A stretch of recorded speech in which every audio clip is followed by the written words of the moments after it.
안녕하십니까. 삼성서울병원 소화기내과 이준행입니다. 코로나19 우한 폐렴 때문에 모든 컨퍼런스, 모든 교육 프로그램이 중단된 상태입니다. 저희 삼성서울병원 내시경실에서는 예정되었던 교육 프로그램을 전부 진행하되 온라인 강의로 진행할 예정입니다. 첫 번째 강의는 소화기내과 김태준 교수님께서 PEG 튜브 인서션과 케어에 대해서 말씀해 주시겠습니다. 김태준 교수님 부탁드립니다. 네, 안녕하세요. 김태준입니다. 오늘 제가 말씀드릴 내용은 PEG 튜브 인서션이랑 그리고 합병증에 대한 대처 방안에 대해서 말씀드리도록 하겠습니다. 튜브 엔터럴 피딩은 페리페럴 뉴트리션 서포트에 비해서 이미 알려진 대로 더 많은 장점들을 가지고 있습니다. 튜브 피딩 루트로는 내소게스트릭 튜브를 먼저 삽입하여서 시작하게 되나 롱텀하게 엔터럴 피딩을 시작하는 사람들은 퍼큐테니어스 어프로치로 엔터럴 튜브를 삽입하여 장기간 합병증 없이 뉴트리션 서포트를 하게 됩니다. 그래서 트랜스내살로 의사가 직접 환자 코를 통하여서 내소게스트릭 튜브를 삽입하는 방법에 비해서 퍼큐테니어스는 내시경을 이용하거나 또는 플로로스코피를 이용하여서 경피적 위루관을 삽입하게 됩니다. 만약에 환자가 내소게스트릭 튜브를 4주 이상 사용하게 될 경우에는 엔터로 퍼큐테니어스 튜브 피딩을 계획하게 되는데 나살 튜브 피딩은 쉽게 삽입이 가능하고 비용 효과적인 면이 있으나 장기간 사용할 때에는 여러 가지 합병증들이 있을 수 있기 때문에 PEG 튜브 인서션을 고려하게 됩니다. 내소게스트릭 튜브는 프로시저와 연관하여 코피 그리고 사이너사이티스 또는 기관으로 삽입되는 미스플레이스먼트 등의 합병증들이 있을 수가 있고 또 환자에게서 불편감을 느낄 수 있기 때문에 4주 이상의 장기간 롱텀 엔테럴 피딩을 계획하는 환자들에게 있어서는 PEG 튜브가 여러 가지로 장점들이 있습니다. 하지만 PEG 튜브도 합병증들이 전혀 없는 것은 아니고 페리스토마 인펙션이라든지 리키지, 베리드 범퍼 신드롬 또는 예기치 않은 리무벌 또는 제거 후에 지속되는 피스툴라 등의 합병증들이 생길 수도 있습니다. 그래서 엔테럴 뉴트리션이 필요한 환자들에게 있어서 한 달 이내에 쇼텀하게 예상되는 경우에는 내소게스틱 튜브를 인서션을 하게 되나 4주 이상의 롱텀한 뉴트리션 피딩을 계획할 때 있어서는 게스트로스토미 튜브를 사용하거나 또는 환자가 어스피레이션 위험이 있거나 딜레이드 게스트로 앰프팅 타임이 예상될 때에는 제주노스토미 또는 게스트로 제주노스토미를 이용하여서 이런 합병증들을 예방할 수 있는 루트들을 계획을 할 수가 있습니다.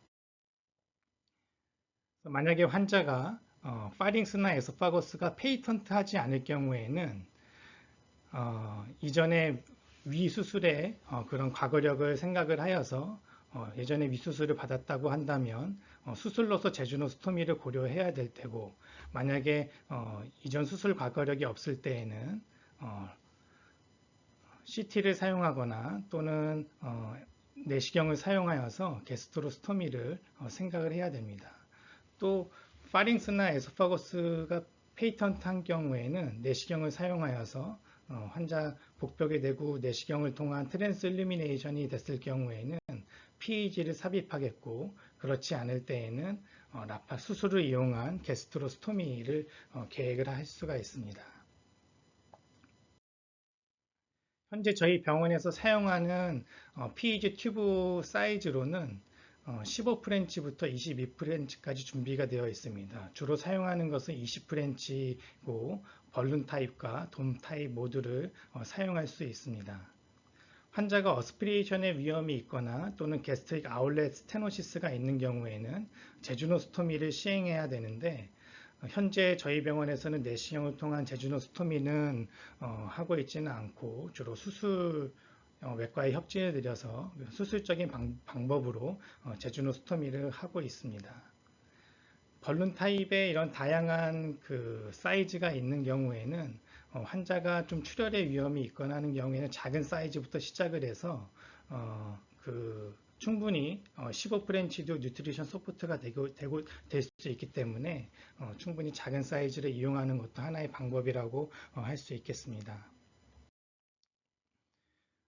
PEG 튜브 인서션에 여러 가지 인디케이션이 있으나 뭐 쉽게 얘기하자면 환자가 삼킬 수 없는 의식이 떨어져 있는 환자나 구조적인 문제, 헤드앤넥 캔서로 인해서 피딩 루트가 확보되지 않은 경우에 PEG 튜브 인서션을 고려할 수가 있겠습니다. 컨트라 인디케이션은 심각한 코아귤레이션 디스오더가 있는 경우 INR 1.5 이상, 플레이틀렛이 5만 미만으로 있을 때에는 교정을 해서 시작을 해야 됩니다. 그 외에 바이탈이 언스테이블 하거나 septic 컨디션에 있거나 복수가 매우 많거나 또는 페리토나이티스의 인펙션이 있는 경우이거나 또는 복벽에 인펙션이 있어서 삽입하는 경우에 인펙션이 악화될 상황에 있거나 또는 페리토니아 칼시노마토치스에 의해서 삽입 당시에 튜머 시딩이 더 악화될 수 있는 상황에서는 컨트라 인디케이션으로 되어 있습니다. 또 위가 전혀 없는 경우에는 토탈 게스트렉토미에 의해서 위루술이 어려운 경우에는 제주노스토미 같은 다른 수술적인 방법을 고려해야 되겠습니다. PEG의 두 가지 큰 타입을 보시면 첫 번째는 범퍼 타입, 머쉬룸 타입이 있고 두 번째로는 벌룬 타입이 있습니다. 이제 머쉬룸 타입의 경우에는 좀 장기간 유지할 수 있는 장점이 있고 벌룬 타입은 한 3개월에서 6개월간 교체를 해야 된다는 단점이 있지만 이제 머쉬룸 타입은 인다이렉트 메소드로 펄 메소드로 삽입할 때 생기는 페리스토마 인펙션의 레이트가 높다는 단점이 있을 수 있겠고 벌룬 타입은 또 벌룬의 그 중류수를 7일에서 10일마다 교체를 해줘야 된다는 그 수고로움이 있을 수 있습니다. 처음 말씀드릴 내용은 펄 메소드에 의한 인서션 테크닉입니다. 내시경을 이용해서 복벽에서 그 카테터 니드를 삽입을 한 다음에 가이드 와이어를 그 부강 바깥으로 빼내어서 내시경을 통해서 튜브를 넣고 복벽 바깥으로 빼주는 펄 메소드라고 할 수가 있겠고 구강을 거쳐가기 때문에 구강에 있는 그 박테리아가 또는 이렇게 복벽으로 인펙션 레이트를 올린다는 그런 위험성이 있을 수가 있습니다. 가장 많이 사용되는 방법이고 안전한 방법이지만 페리스토마 인펙션 레이트가 한 5에서 40%까지 발생한다고 되어 있고 이제 그 이유는 입을 통하여서 가기 때문에 오랄 캐비티에 있는 박테리아가 그쪽으로 감염이 될 수 있다는 단점이 있습니다. 그래서 시술 전 30분 전에 싱글 도즈 세파졸린을 한번 IV로 주사하는 게 페리스토마 인펙션 레이트를 줄이는데 효과적이라고 알려져 있습니다. 그래서 내시경을 이용해서 그 삽입 부위를 찾는 게 중요한 건데 트랜스 일루미네이션이 잘 되느냐에 따라서 중간에 다른 장기가 있는지 없는지 확인을 꼭 해서 그 삽입 위치를 잘 찾는 것이 매우 중요합니다. 환자가 매우 오비지한 환자이거나 또는 간이나 콜론에서 막혀 있는 경우에는 트랜스 일루미네이션이 좀 어려운 경우가 생길 수도 있습니다. 다음으로는 인트로더서 메소드에 의한 PEG 인서션 삽입 동영상을 한번 보여드리도록 하겠습니다. 먼저 드레싱을 시행하고 리도카인으로 마취를 한 다음에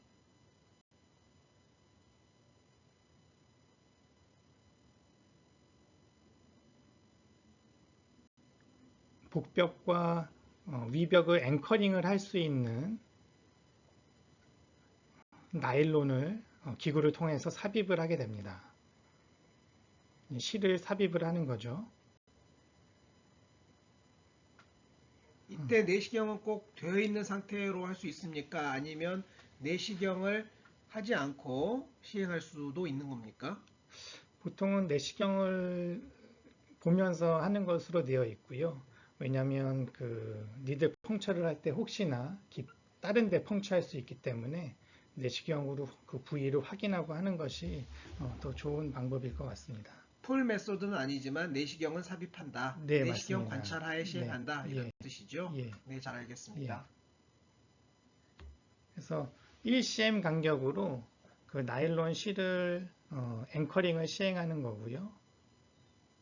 그래서 스토막 월과 복벽을 고정을 앵커링을 시켜서 이게 PEG 튜브를 삽입을 할 때 움직이지 않도록 고정을 해서 이제 그 루트를 만드는 것이라고 생각을 하시면 되겠습니다.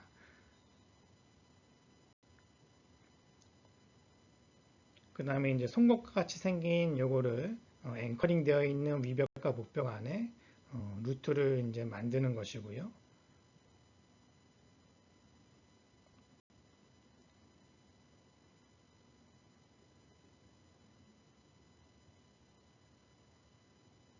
사이로 PEG 튜브를 삽입을 하게 됩니다. 영상의학과에서 삽입하는 방법에 비해서는 어떠한 장단점이 있겠습니까? 이제 내시경을 보고 하기 때문에 플루오로스코피로 보고 하는 것보다는 좀 더 정확한 위치에 삽입을 할 수 있다는 장점이 있을 수 있을 것 같습니다. 굵기는 풀 메소드에 비해서 더 동일한 굵기의 예, 맞습니다. 튜브가 됩니까? 네, 튜브가 15, 사실 펄 메서드는 저희 병원에서 그 돔 타입 20프렌치 한 가지만 있는데요. 요거는 15프렌치 하나 있고 20프렌치 두 가지 좀 스몰 보어 또는 라지 보어 튜브를 삽입할 수 있는 장점이 있습니다. 그래서 아까 인트로듀스 메소드를 이렇게 도식화하면 처음에 요 앵커링 하는 것이 좀 생소하실 수 있는데 이 룹 픽처라는 이 도구를 삽입한 다음에 한쪽에다가 니들 침을 삽입을 해서 그것을 복벽 바깥으로 한 번에 빼주면 양쪽 사이드로 실이 함께 나오게 됩니다. 그래서 실을 매듭을 짓고 한 1cm 간격으로 두 개의 실을 매듭을 지면 스토막 월과 복벽이 이제 앵커링이 되어서 우리가 그 루트를 만들 때 흔들리지 않는 그런 앵커링 효과를 가질 수 있게 됩니다. 사진을 보시면 이렇게 니들이 뚫리는 모습이 보여지고요. 이제 한쪽에는 실이 나오고 한쪽에는 그 실을 잡을 수 있는 스네어 같은 룹이 있어서 이것을 룹 안에 실을 넣은 다음에 복벽 바깥으로 니들을 빼주면 실이 양쪽 사이드로 나온 다음에 우리가 타이 하듯이 묶어주면 복벽과 스토막 월이 이렇게 앵커링하는 효과를 가지게 되고 그 간격은 한 1cm 정도 간격을 두어서 이런 앵커링 메소드를 사용하실 수 있습니다. 인트로더서 메소드의 장점은 이미 여러 연구에서 밝혀져 있는데요. 프로스펙티브 랜더마이즈드 컴패리슨에서 페리스토마 운도 인펙션이 인트로서 타입이 폴 메서드에 비해서 훨씬 낫다는 장점이 있어서 최근에는 저희 나라에서도 많은 센터에서는 돔 타입보다는 벌룬 타입, 인트로더서 메소드로 PEG 삽입을 많이 하는 것으로 알고 있습니다. 우리나라에서 시행한 레트로스펙티브 연구에서도 펄 메서드 63명의 환자 중에서는 한 23명, 꽤 높은 숫자의 인펙션이 있었는데요. 한 36.5% 페리스토마 인펙션이 발생하였고 인트로더서 메소드에서는 단 한 명, 한 1.9% 정도의 발생률을 보여서 통계적으로 차이가 있는 그런 연구 결과들을 보여준 바가 있습니다. 다음으로는 PEG의 컴플리케이션에 대해서 말씀드리겠습니다. 지금 말씀드린 운도 인펙션이 있을 수 있겠고요. 튜브 리키지가 있을 수가 있습니다. 그리고 예기치 않은 PEG 튜브 리무벌이 있을 수가 있겠고 뉴머 페리토니움 또는 페리토나이티스 또는 환자 여러 가지 모비디티, 모탈리티와 연관되어 있는 메이저 컴플리케이션이 있을 수 있는데 어스피레이션 뉴모니아, 블리딩, 베리드 범퍼 신드롬, 퍼포레이션 오브 콜론 바울 퍼포 그리고 네크로타이징 파시아이티스 또 간혹 메타스타틱 시딩 같은 중요한 메이저 컴플리케이션이 있을 수 있습니다. 우리나라에 시행된 멀티센터 스터디 1625명의 환자들을 레트로스펙티브하게 연구한 결과 페리스토말 인펙션은 약 3.4%의 레이트로 발생하였고 어스피레이션 뉴모니아가 1.2%, 블리딩이 1% 내외, 페리토나이티스도 1% 내외, 뉴모니아는 0.7%, 페리스토말 리퀴지는 0.5%. 그래서 전체적으로 보면 약 13.2%의 컴플리케이션 레이트가 발생한 것으로 연구 결과 발표된 바가 있습니다. 사망한 경우도 꽤 있었는데요. 페리토나이티스에 의한 세틱 샥으로 1625명 중에 2명의 환자가 사망을 해왔고 이것은 48시간 이내에 발생한 사망률에 해당이 되었습니다. 어스피레이션 뉴모니아에 의한 사망이 한 케이스 있었고요. 여타의 카디악 어레스트에 의한 사망이 한 케이스 있었습니다. 환자가 뉴모니아가 있었는데 뉴모니아 어그라베이션에 의한 사망률 한 환자도 48시간 이내에 사망한 경우로 한 케이스가 있었습니다. 48시간 이내에 사망한 환자들은 5명이었고 전체의 한 0.3%였습니다. 30일 내 모탈리티 레이트도 39명으로 약 2.4%에 해당되었고 대부분 PEG를 삽입하는 환자들이 언더라잉하게 중대한 여러 가지 ICU 케어를 받는 환자라든지 또는 캔서 환자들이기 때문에 PEG 튜브는 간단한 시술이라고 생각할 수 있겠지만 그로 인해 환자들의 모탈리티는 꽤 높은 것을 저희 나라 멀티센터 스터디로 알 수가 있었습니다. 첫 번째 말씀드린 컴플리케이션은 블리딩입니다. 어큐트 블리딩은 약 1% 내외에서 발생하는데 스토막 주변에 있는 블러드 베슬의 디스럽션에 의해서 일어나게 되고 대부분은 그 범퍼가 인터널 범퍼가 있고 익스터널 범퍼가 있는데 그 범퍼를 조여줌으로 인해서 대부분의 블리딩은 컨트롤 됩니다. 그러나 이제 아테리를 인저리가 되었거나 또는 간혹 에오틱 퍼포레이션이 있는 경우도 있고 또는 레트로페리토니아 블리딩이 있는 경우에는 이런 간단한 수기 조작에 의해서 블리딩이 조절이 되지가 않고 내시경 지혈술이나 또는 수술이 필요한 시어리어스한 블리딩도 발생을 할 수가 있습니다. 예방을 위해서 시술 전에 환자의 아나스토믹 스트럭처를 잘 고려를 하는 것이 중요하겠고 튜브 삽입 전에 코아귤레이션 디스오더를 교정을 한 후에 삽입을 하는 것을 시행을 해야겠습니다. 포스트 PEG 블리딩 매니지먼트를 간단히 말씀을 드리면 첫 번째 PEG 튜브를 제거하지 말고 튜브가 빠지지 않을 정도의 힘으로 최대한 당긴 다음에 익스터널 범퍼를 조여서 컴프레션을 시행합니다. 그럼에도 불구하고 출혈이 지속될 경우 내시경으로 뮤코살 블리딩 여부를 확인하여서 지혈술을 시행하게 됩니다. 뮤코살 블리딩이 아닐 경우에는 내시경을 오래 관찰할 필요가 없습니다. 내시경 지혈술은 효과가 없으므로 해당과와 상의하여서 인터벤션 또는 수술을 고려해야 되겠습니다. 다음으로는 흔히 발생할 수 있는 그래뉼로마 포메이션입니다.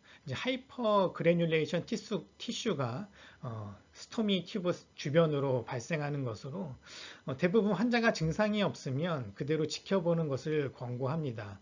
그러나 증상이 있거나 또는 이게 계속 사이즈가 커진다가 한다면 서지컬 리무버를 고려할 수가 있겠고 또는 실버 나이트레이트 같은 용액을 사용하여서 커터리제이션을 시행해 볼 수가 있겠습니다.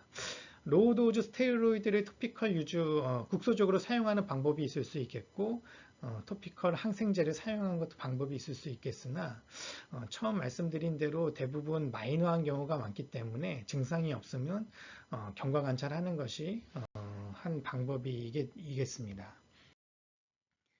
그 다음으로 흔히 발생하는 것은 페리스토말 리퀴지입니다.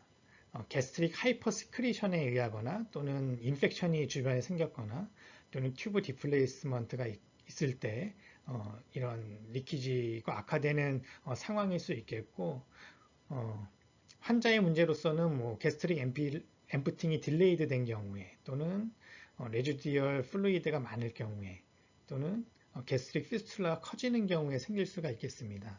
그래서 여러 가지 인펙션이나 또는 튜브 디스플레이스먼트와 같은 원인 인자를 교정하는 것이 첫 번째 치료 방법이 되겠고 그럼에도 불구하고 계속 지속될 경우에는 게스트로스토미를 게스트로 제주노스토미로 파일로릭을 넘겨서 튜브 끝을 이동시켜 준다든지, 또는 이럼에도 불구하고 계속 리키지가 되는 경우에는 PEG 튜브를 일시적으로 제거를 하고 트랙이 조금 작아질 때까지 기다린 다음에 재삽입을 사용하는 것이 도움이 되겠고, 예전에 이제 리키지가 있기 때문에 더 큰 사이즈의 튜브를 사용하는 경우도 있는데, 이럴 경우에는 오히려 상황을 악화시키기 때문에 지금은 현재 좀 더 큰 튜브 사용은 하지 않는 것으로 이렇게 되고 있습니다. 질문이 있는데요. 리크가 된다는 이유로 점점 큰 다이아미터의 튜브를 사용하는 건 반드시 실패한다. 네, 전적으로 동의하는 바입니다. 튜브가 커지면 구멍도 커지고 리크는 계속되는데요. 그래서 결국은 일시적으로 튜브를 빼주고 그 구멍이 머추레이션 되기를 기다려서 다시 그 구멍으로 삽입하는데요. 질문은 너무 오래 기다리면 튜브가 막혀버릴 것 같은데요. 구멍이 몇 시간 정도 기다려야 되는지가 항상 걱정이고, 그 기다리는 과정에 작은 가이드 와이어 같은 걸 넣어놓는 게 혹시 도움이 되는지 질문드립니다.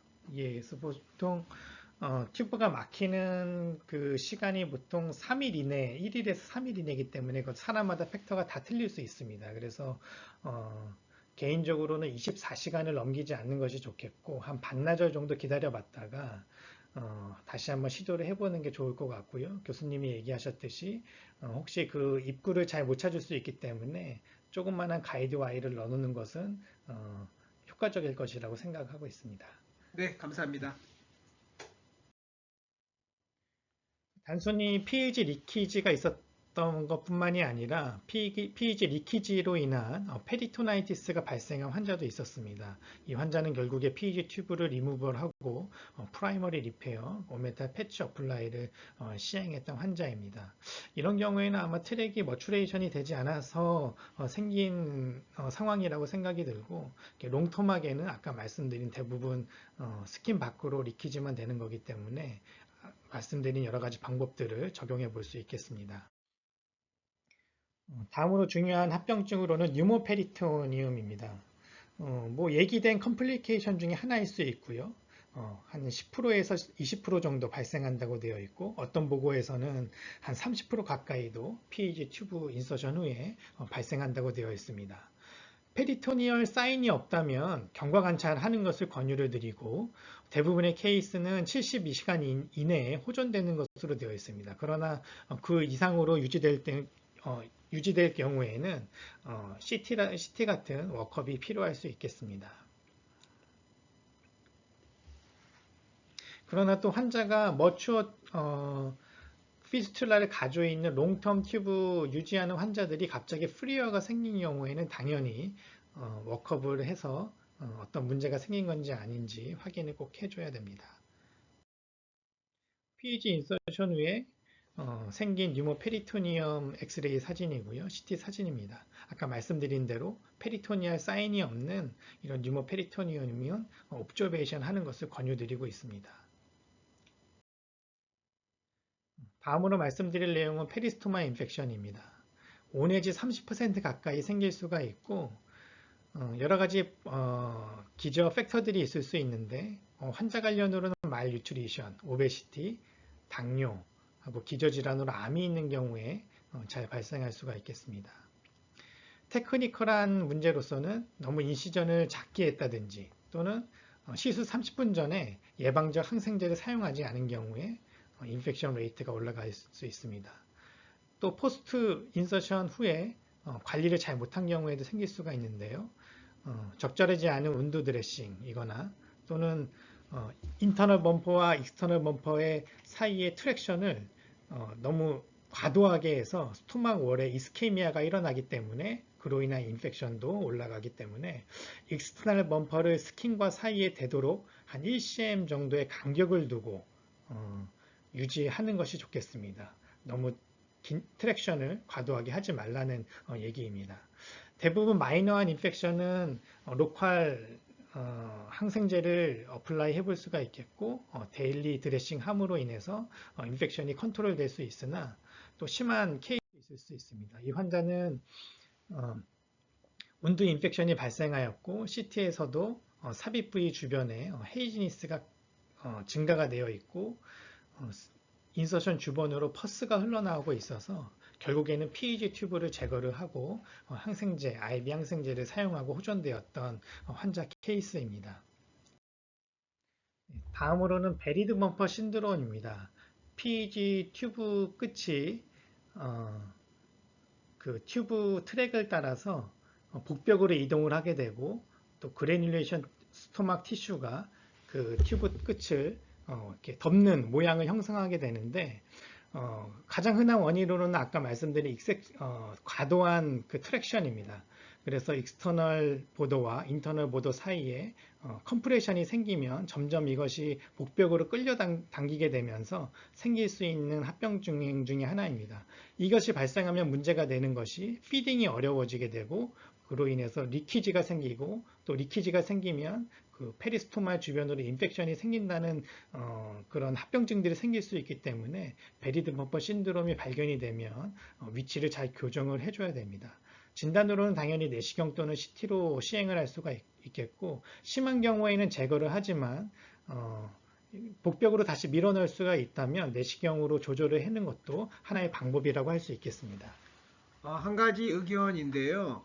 그 증례 오른쪽 아래 사진과 같은 경우에는 니들 라이프 같은 것으로 튜브의 범퍼 위를 파샬하게 덮고 있는 위 점막을 좀 잘라주면 튜브를 위 안으로 밀어넣는 경우가 있습니다.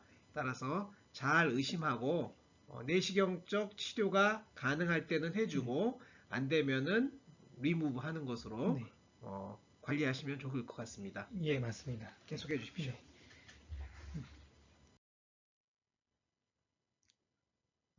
베리드 범퍼 신드롬에 인한 좀 출혈과 또 인펙션이 좀 생겼던 환자분이십니다. 그래서 이 환자의 경우에는 앞서 말씀드린 그런 깨끗한 모양이 아니고 이렇게 블리딩도 되고 주변에 인플라메이션도 심했기 때문에 위치를 조정하기보다는 PEG 튜브를 제거했던 그런 케이스 사진입니다. 심한 경우에는 그 PEG 돔이 스토막 월을 벗어나서 복벽으로 이동된 경우도 있습니다. CT를 찍어보니까 튜브 끝이 이미 스토막 월을 벗어나서 이런 복강 내에 위치하고 있어서 수술적으로 PEG 튜브를 제거를 하고 스토막 월을 리페어 하였던 케이스도 이렇게 볼 수 있었습니다. 그래서 이런 것들이 예방하려면 앞서 말씀드린 것처럼 인터널 보도와 익스터널 보도의 프레셔가 너무 과도하게 생기지 않도록 익스터널 보도를 피부에서 한 1cm 정도를 유지하는 것만으로도 이런 합병증들을 예방을 할 수가 있고 저희 병원에서는 이런 것들을 잘 교육하기 있기 때문에 최근에는 베리드 범퍼 신드롬이 예전만큼 그렇게 많이 발생하는 것 같지는 않습니다. 또 흔한 합병증 중에 하나는 예기치 않은 PEG 튜브가 빠졌다라는 이제 그런 주소로 내원한 환자들입니다. 7일 이내에 제거될 확률이 꽤 높은데요. 한 4.1% 정도가 되고 환자가 유지하는 기간에 전체적으로 보면 한 13%까지 이렇게 예기치 않은 제거가 될 수가 있겠고 경험으로 보면 그 머쉬룸 타입보다는 벌룬 타입이 아무래도 이렇게 유선형 모양으로 되어 있기 때문에 이런 예기치 않은 제거들이 더 많은 것 같습니다. 대부분 게스트로스토미 트랙 머추레이션이 짧게는 한 일주일 또는 길게는 4주 정도 하기 때문에 환자 인서션 시기를 보아서 그 트랙으로 재삽입을 할 건지 아니면 새로운 위치로 삽입을 할 건지 그 시기에 따라서 결정을 하게 됩니다. 마지막으로 말씀드릴 내용은 PEG 제거 후에 생기는 지속되는 피스툴라입니다. 보통은 72시간 이내에 스판테니어스하게 클로즈 되는 게 보통 자연스러운 그 막힘인데요. 어떤 환자들은 그렇지 않고 더 유지되는 경우도 있습니다. 그래서 치료로는 수술로 클로저를 하거나 또는 최근에는 미니멀리 인베이시브하게 내시경을 이용해서 엔도 클리핑을 이용하거나 피브린 글루를 그 피스툴라 트랙 내로 넣어서 거기를 막는 효과를 가져온다거나 또는 그 엔도 커터리 디바이스로 이용해서 트랙 라이닝을 디스럽션 시키는 방법을 이용해서 막는 방법도 있을 수 있겠습니다. 이 환자의 케이스도 제거한 후에 이렇게 피스툴라가 복벽에서 관찰되는 경우였고, PEG 튜브 새로 튜브 삽입한 부위 바로 옆에 위벽에서도 그 피스툴라가 계속 유지되는 것이 관찰되어서 인젝션 카테터를 이용하여 히스토 아크릴 0.5cc를 주입하고 리피오돌 0.5cc를 함께 주입을 해서 누군가는 막은 그런 케이스도 있었습니다. 다음으로는 PEG 튜브 체인지입니다. 범퍼 타입인 경우에는 대부분은 6개월에서 12개월 정도 유지할 수가 있고, 벌룬 타입의 경우에는 3개월에서 6개월 정도 유지할 수가 있겠습니다.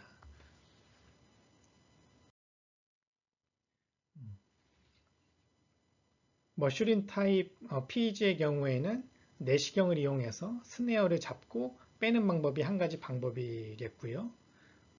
또 다른 방법은 복벽에서 바로 PEG 튜브를 빼주는 방법이 있습니다.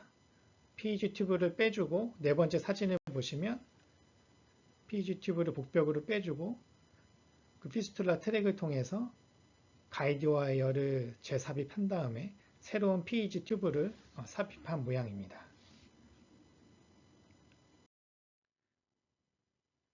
네, 이상으로 PEG 튜브 인서션 방법과 또 여러 가지 컴플리케이션 케어에 대해서 말씀드렸습니다.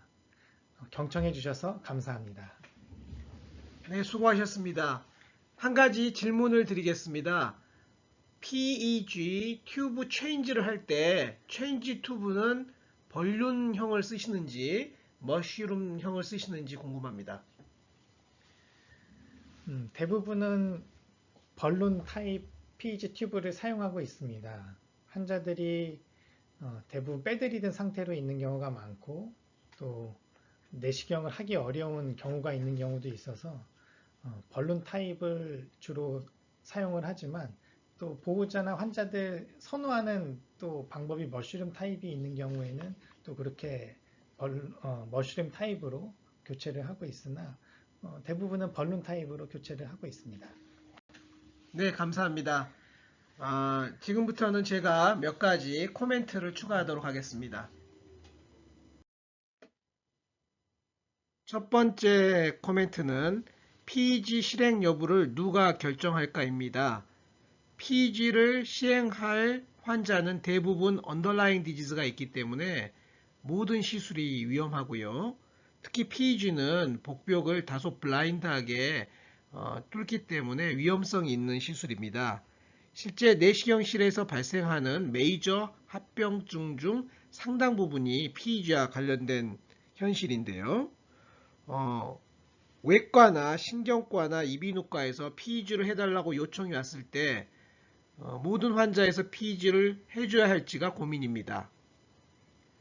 진료과에서 PEG를 요청하였을 때 내시경실에서는 무조건 해준다는 전략이 가능하고, 다른 전략으로는 비록 진료과에서 요청이 있으나 내시경 의사가 내과 의사로서 다시 한번 평가하여 시행 여부를 결정하는 방법이 있겠습니다. 저는 당연히 후자여야 된다고 생각합니다.